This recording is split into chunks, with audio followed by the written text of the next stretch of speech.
GPA মনে করো তোমার এইচএসসি পরীক্ষা তুমি পরীক্ষা দিয়েছ, জিপিএ মনে করো ভালো আসেনি, কোনো সমস্যা না ভাইয়া। মনে করো আল্লাহর রহমতে তুমি এক ভালো পরীক্ষা দিয়েছো, আসানোর ফল আসে নাই, এটা নিয়ে তুমি চিন্তা করো না। মাত্র জিপিএ মার্কস হচ্ছে আমার জাস্ট 10 নম্বর। হ্যাঁ, 10 নম্বর। অর্থাৎ মনে করো তুমি এসএসসিতে তোমার যে রেজাল্টটা আছে, মনে করো তুমি 5 পেয়েছো বা 4 পেয়েছো, এইচএসসিতে ধরে নিলাম তুমি একবার সর্বসাকুল্যে 4.00 পাইছো। কত হলো? 5 আর 4 কত? 9 হলো। 9 মার্কস তোমার। 1 মাস তোমার তেমন কোনো সমস্যা হবে না। আশা করি তুমি ভালো মতো এফোর্ট দিতে পারো আগামী 4টা মাসের মধ্যে, তাহলে ভালো কিছু করতে পারবে। এখন এই রেজাল্ট নিয়ে, এই জিপিএ নিয়ে টেনশন করিও না। তুমি জাস্ট ফোকাস করো যে তুমি যে ইউনিটে পরীক্ষাগুলো দিবা সেই ইউনিটটাতে তোমার কোন কোন বিষয়গুলো আছে। তুমি যেমন এই ইউনিটে পরীক্ষা দিলে তোমার বায়োলজি, ম্যাথ, কেমিস্ট্রি এটা দাগাইতে হবে। পাশাপাশি চট্টগ্রাম বিশ্ববিদ্যালয়ে এই ইউনিটে পরীক্ষা দেওয়ার জন্য বাংলা, ইংলিশ এই দুইটাতে আলাদা পাস করতে হবে। পাস না করলে, ফেল করলে তুমি চান্স পাবা না, যাতে তুমি গ্রুপ সাবজেক্ট ভালো পারো না কেন। আবার বি ইউনিটে পরীক্ষা দিলে তুমি বাংলা, ইংলিশ, সাধারণ জ্ঞান এই 3টা বিষয় পরীক্ষা দেওয়া। তুমি এই 3টা বিষয় একেবারে ভালো মতো পড়বা।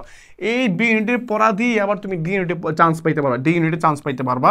অর্থাৎ তুমি যদি বি ইউনিটে পড়ো বা ডি ইউনিটের প্রিপারেশন নাও, অর্থাৎ এই দুইটার যে কোনো একটাতে প্রিপারেশন, এই দুইটার যে কোনো একটাতে প্রিপারেশন নিলে তুমি দুইটাতে পরীক্ষা দিতে পারবা। জাস্ট শুধুমাত্র আইকিউটা ডি ইউনিটের জন্য একটু পড়তে হবে, জাস্ট কয়েকটা জিনিস পড়তে হবে তোমাকে। এখন সি ইউনিটে কি আছে? সি ইউনিটের পুরো প্যাটার্নটাই ভিন্ন। বিশ্বাস করো ভাই, আগামী 4-5টা মাস সময় আছে। কেউ যদি সুন্দর মতো আমার গাইডলাইনগুলো ফলো করে, ভাইয়া কোত্থেকে প্রশ্ন আসে, কোন জিনিসগুলো পড়বো, এগুলো তো প্রতিদিন বলতেছে ভাইয়া। তুমি চান্স কেন পাবা না ভাইয়া? আমার খুব আফসোস লাগে, কেন শিক্ষার্থী চান্স পাবে না কেন? আরে ভাই, সবগুলো তো তোমাকে বলে দিচ্ছি, তুমি চান্সটা পাবা না কেন? আমাকে উত্তরটা দাও, তুমি চান্স পাবা না কেন? কারণ যা আসে তোমাকে বলে দিচ্ছে আগেই, তুমি পড়বা না কেন? তুমি যদি পড়তে পারো, ভাইয়াদের কথাগুলো যদি শুনতে পারো, লিখে রাখো। ভাইয়া বলছে তুমি লিখে রাখো, টপ 100-এর মধ্যে তোমার নামটা তুমি খুঁজে পাবা, অর্থাৎ মেরিট লিস্টের মধ্যে টপ 100-র মধ্যে তুমি তোমার নামটা খুঁজে পাবা।